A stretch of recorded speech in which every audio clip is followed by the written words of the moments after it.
of the Higher Ed Podcast. I'm your host, Kamar DJ Arnett. I'm flying solo today.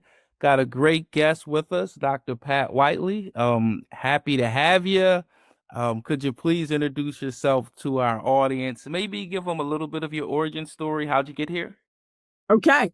So, Kumar, just very happy to be here. Pat Whiteley, Senior Vice President for Student Affairs at the University of Miami. I also oversee alumni engagement. So it's student affairs and alumni engagement, actually. I probably have a pretty unique story in terms of higher ed because folks don't usually stay in the same institution their entire career, but I actually have done that. Nice. So this is my 44th year at the University of Miami, and this is my 29th year as the Senior Vice President for Student Affairs, probably one of the longest running Vice Presidents for Student Affairs in the country at a major research institution. Not sure anybody has any more years than I do. Sure. So yeah, like great to be here. I oversee pretty much about 25 different departments, pretty much your typical things, everything from counseling to health to multicultural student affairs to housing to the wellness center to the Shalala Center, which is our student center. So I have a large portfolio and also have enjoyed picking up the alumni engagement piece for the university. Awesome. What was it always education for you, or did you have an initial love and then something happened that made you pivot to education? Yeah, I think I always thought I would be business or something in theology of some sort, but I kind of caught the higher ed bug. I really enjoyed working on a college campus. I was a student leader. I think that's a lot of us that is what happens, right? And I went to the University of South Carolina. And graduated and came to the University of Miami with my entry-level first job right out of school, right out of graduate school. And my career probably provided a trajectory, as some careers are, as a result of some crisis management, especially in the early 90s, especially with Hurricane Andrew, which was in 1992, value jet crash in the Everglades in 1995. There just was a host of things that propelled me at a pretty young age to be the Vice President for Student Affairs at Miami. And but at the same time, I've done a number of things nationally, and I've chaired the National Association of Student Affairs Administrators 14 to 15, and had a number of responsibilities and roles in NASPA over the years. Sure. So here's one of kind of our favorite questions on the podcast is when did you first fall in love with higher ed? But I'll kind of ask you this in two parts because you've had a great career. When did you first fall in love with higher ed? But also, when did you kind of first fall in love with higher ed leadership? Yeah, that's an interesting question. I don't think the higher ed leadership comes at the beginning, right? Because you're just trying to start out your career. There's no way, right? And so I think it was higher ed. I went to St. John's University in New York. I had a really good experience there. I really loved my graduate work at South Carolina, came here. At the time, Miami was doing a lot of unique things in their housing office and housing area in terms of having residential colleges and things of that nature. So I don't think it was initially, but maybe it was 15 years later, probably had to do a lot with Hurricane Andrew and seeing how much leadership really mattered when it came down to getting a university back on its feet. And certainly we saw that with Katrina in New Orleans in 2005. We've seen that a number of other times. So I think it was really in the 90s, the early 90s, that I thought, hey, maybe I can be a vice president for student affairs. I never really thought that I would ever be Miami's vice president for student affairs, but it kind of worked out that way. Right place, right time, the right president, all of those things. And now I've worked with 4 presidents. Awesome. What keeps you still doing it?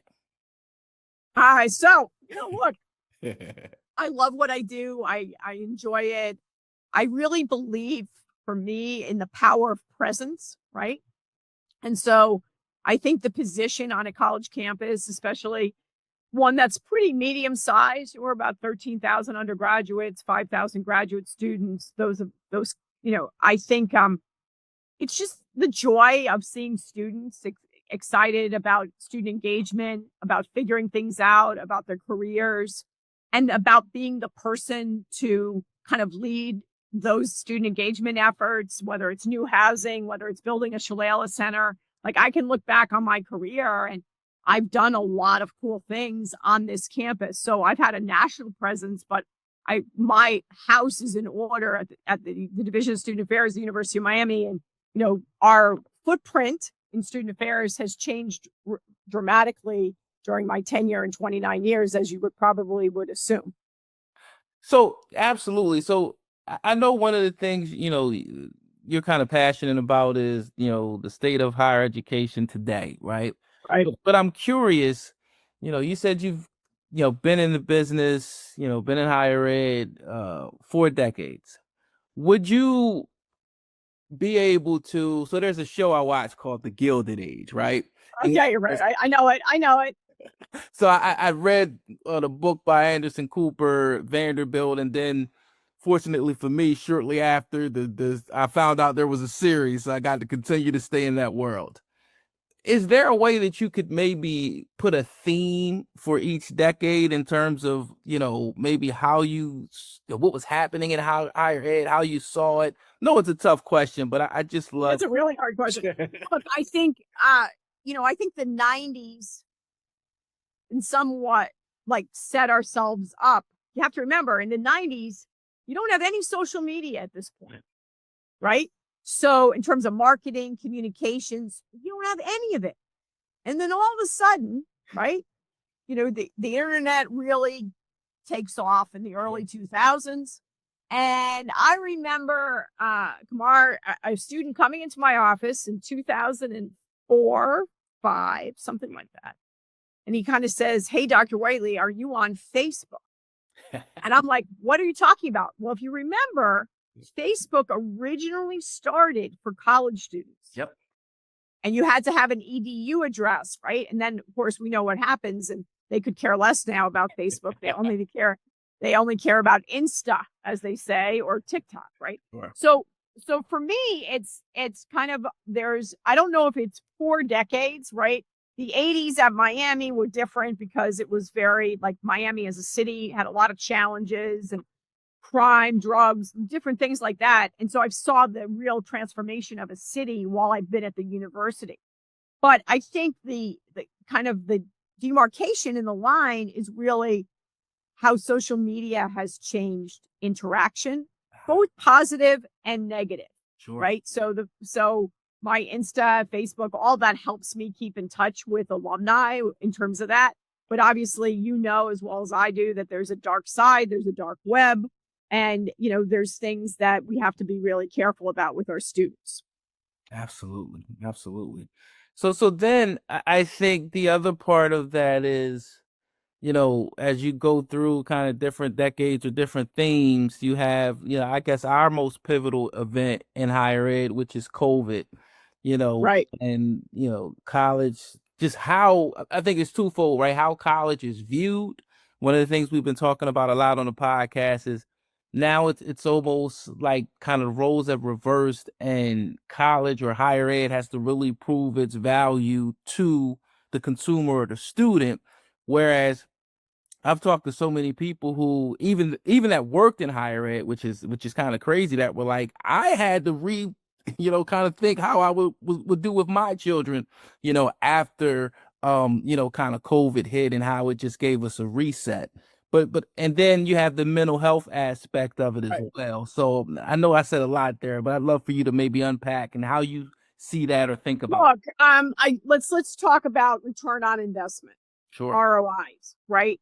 So, I think there needs to be a little bit more accountability on what it means to major in a certain major. Sure. And what's that going to lead to, and what kind of internships. It's also a paradigm shift that's changed. Everyone is being hired by internships. So colleges and universities especially have to make sure, and that's challenging for all universities, right? Like we know the Ivies and that's easy, but it's everyone. It's the regional publics, it's the HBCUs. Like, how does everybody get around an ROI that makes sense, right? Because it also depends on the person, Sure. right? The motivation of the person. But I think it is no longer a situation where we can continue to raise tuition at the rates that we are or have been. And we have to be very, very careful about, what we're kind of marketing, right? And what kind of experience that's holistic in nature, that it's just not, getting a job, but it's getting life skills, critical skills, just critical involvement skills that are going to help you potentially be a leader, whatever that is for you. And I know, probably the students that get involved, that they retain well, Sure. and then when they go out into the workplace, they show well, if you will, because Absolutely. they get involved, they get experiences with conflict mediation, they get to plan programs, right? So I think that is a really important piece, our ROI. And then there's the look, COVID was really one of the hardest times, as everyone would say, of my career. Miami chose to stay open during that time. And so we had to really navigate the campus in a really profound way. We had about 2,800 that were online. It was a whole different thing. It's also given us permission, though, to try new things and to do things on Zoom that we never would have thought to do, right? So that's a good thing. But it was a really tough time. And now you're seeing, like, the students that were in 7th and 8th grade, think about this, are now your college freshmen. Wow. Right? Like, think it's 5 years. And so I'm not sure they're collectively, as a group, as prepared as we would have liked them to be emotionally, spiritually, mentally. So we definitely, when I started out in the counseling center, like supervising the counseling center in 1997, there were 6 psychologists. Okay. Today, 22. Wow. Right? So think about, even though, and we're talking, I was one of the first vice presidents of student affairs in the country, okay, to really think about a case manager, okay, in student affairs, right? So, and put it in the dean of students office, and that case manager, right now, our cases are up 40% over last year at this time. So it's students needing more things to make them successful, because all of it is about ROI, retention, student success. Absolutely. So it's interesting because that's another reoccurring theme, kind of when we touch on this topic. A lot of the leaders have been telling me that the student, I don't know if the right word is more support, but they definitely need to be supported throughout, their educational experience. Right.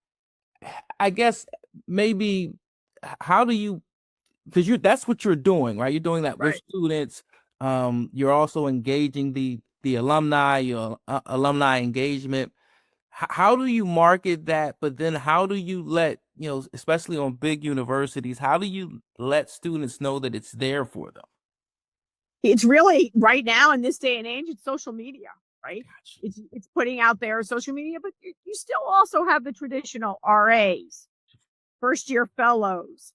And it's really educating students from the beginning when they decide to accept at the university, letting them know the services that are there, using your orientation programs, things of that nature. Right. So it has to kind of trickle up through the actual recruitment process, Right, right. because that's something that students actually need. Yeah, we do a lot. Like, we do something called the Road to the U. So we do podcasts and Zooms all summer long. So by the time the student gets here, we're good. Nice, nice. Okay, awesome. And then how important is the alumni engagement in this day and age? It's very important, right? Because you want to make sure that the alumni still have links, like, to the university. So we just did our centennial celebration, 100th year, right? And so that's been very important. I've been very much on the road for that. Great events. And, obviously athletics puts people together. And if you haven't been watching, the Hurricanes are ranked number 2. So I do have to say that, right? And, I have to have some bragging rights because I've had 20 years of probably no bragging rights. So everybody's going to be like doing the you. And so, yeah, athletics helps. But, doing programs, we're doing a lot more programs around the country, bringing in speakers, things of that nature, and then doing programs here on the campus. Absolutely. And would you say, because another topic that comes up a lot is this enrollment cliff. I'm Yeah. curious, do you believe that it's real? And if so, is the actual student, somewhat, demographic changing? Like people are telling me there's more, adult students, right? Like you kind Right. of to find different places to find your students because the world has just changed. Yeah. So I think the demographics are true because the numbers are there. They don't lie. And especially in the Northeast, 15% down. So I think that that's true. Uh, and, the reality is that it's the regional publics in some respects that, probably are having a little bit more trouble, and some of the small privates. And you've seen that. So, I think those things are true. And that's where ROIs are so important, Yes. return on investment in terms of that. I don't think a university can be completely tuition dependent in this day and age, and so that's why it's also been a concern in terms of grants and things of the nature that's, changed a little bit with the Trump administration as well. But we're working on that, right? We are, and trying to work with the administration in a positive manner.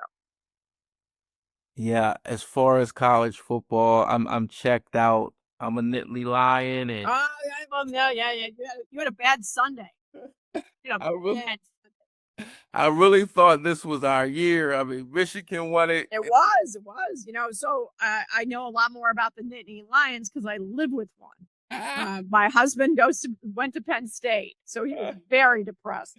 And I kept saying to him, George, this is happening. UCLA is, and I thought Franklin's excuse was pretty poor, that it was the travel that got like, that was ridiculous. So, Yeah. No, I was it's funny, my brother was telling me the same thing, and I said I had to travel back and forth to the West Coast. I said I'd accept it if you had to go from California to New York. I said because of the jet lag. I said, but going out to the West Coast, you gain time. yeah, exactly. You sleep. Yeah. So, exactly. So, anyway, my sympathies to you.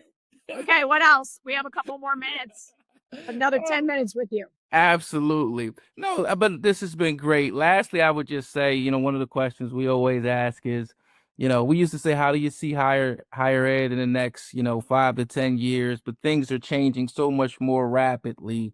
How do you see higher ed, or what do you see in the next 2 to 3 years for higher ed to be successful, and where's the Well, move? I think it's I'm not sure I can predict it, right? I do think there's definitely more accountability, more emphasis on ROIs, more emphasis on perhaps tuitions not being rising as fast, Sure. and continuing to make sure and make our case for all students, right? And to support all aspects, whether it's a student low income, high, what, it doesn't matter, right?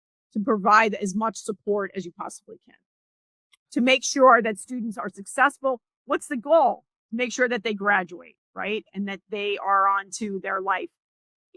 College students are passing through, right? On their way to their life's journey. And that's what I think our responsibility in student affairs is, to help them discover whatever that journey and whatever those skills are going to be for them to be successful. Absolutely. I can't think of a better place to end it than right there. Uh, Awesome. Tamar, good luck to you, and anything you ever need. And it was a pleasure talking to you.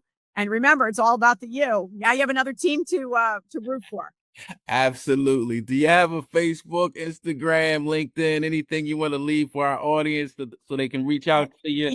Yeah. I have all of it. I don't know all the things at any point, but I have all of it. And I do something fun for the students. It's called Pancakes with Pat. And I post about that 10 times a year, and I hand out pancakes to students. And it's really super popular. And I have my own emoji, everything. And had my own emoji done for Pancakes with Pat. So I have fun with that. Nice. All right. Well, I All right. appreciate you. Thanks for your time.